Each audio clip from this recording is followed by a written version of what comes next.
Right now feels pretty bad for a lot of us. Things are very uncertain. You might feel like you're falling down a hole and wondering how bad it will hurt whenever you hit the bottom.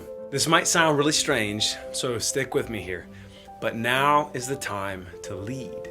You see, whenever this season of uncertainty and hardship ends, I want to look back and think, that was not easy, but I am proud of the decisions I made. I want to look back and say, during that crazy time, I acted as a leader. There's a whole lot we can't control, but there are a lot of things that we can. So here are 4 ways to lead in a crisis. Number 1, you can lead in self-awareness. Assess how you respond emotionally and mentally to what's going on. When the pressure's on, what goes on inside you and what comes out without you controlling it. Write down your reactions, your emotions, your hopes, and your fears. Don't judge yourself for what you feel. Our feelings aren't under our direct control. Self-reflect and then have candid conversations with people you trust about how you're showing up right now so they can give you helpful feedback.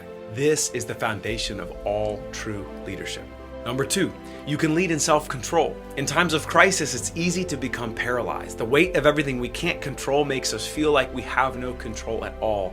But this is a lie. So here's a coaching activity I'd like you to do whenever you finish watching this. Grab a pen and paper, draw a line down the middle of the paper. On the left, list the things that are on your mind that you can't control. Stare at that list once you're done.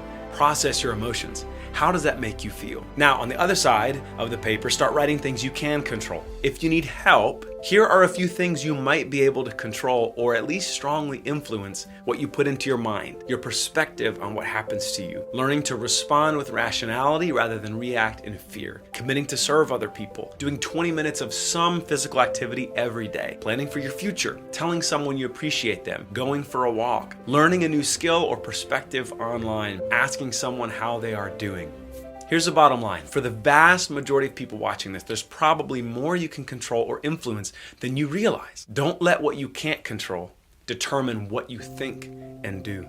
Number 3, you can lead in knowing others. You see, in a crisis, it's tempting to allow our own inner world and our own concerns to blind us to the needs of others. Now, some of us are caregivers, so we don't have that option. But for myself, even as a parent of young children and as a spouse, I know there are times when I should be present to my wife and to my daughter, and I'm not, because I'm stuck inside my head or I'm scrolling on my phone. It costs you very little to be radically open to knowing and hearing from other people. Giving someone time and attention, truly listening without judgment is a transformative gift. Right now, a lot of normal is being stripped away. Maybe we can use that to be reminded of how important it is to listen to each other.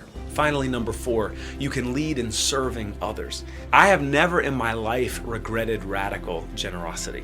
I have never truly regretted sharing something with others when I shared it freely with no expectation of return. But I have regretted making decisions based on fear and control. Some of this comes down to mindset, which is another thing you can control. You can choose to have a scarcity mindset. That mindset says hunker down, focus on your own needs, be fearful, be selective about how you reach out. Or you can choose to have an abundance mindset.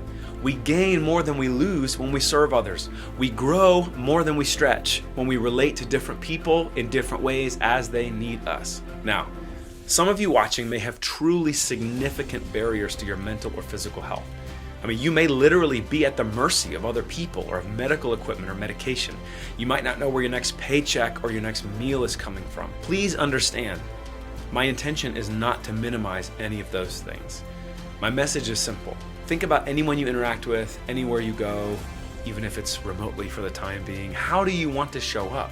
When we're past the crisis, which may not be for a long time, what will you be proud you said and did? That's leadership in a crisis. And anyone can practice it. Whether or not anyone else has ever told you you're a leader, if you do these 4 things, trust me, you are a leader. What does crisis leadership mean to you?